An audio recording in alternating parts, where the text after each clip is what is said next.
हनुमानञ्जनासूनुः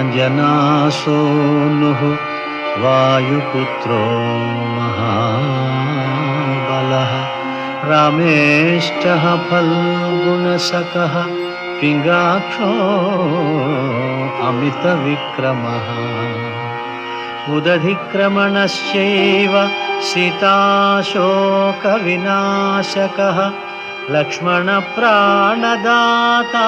च दशग्रीवस्य दर्पः द्वादशैतानि नामानि कपीन्द्रस्य महात्मनः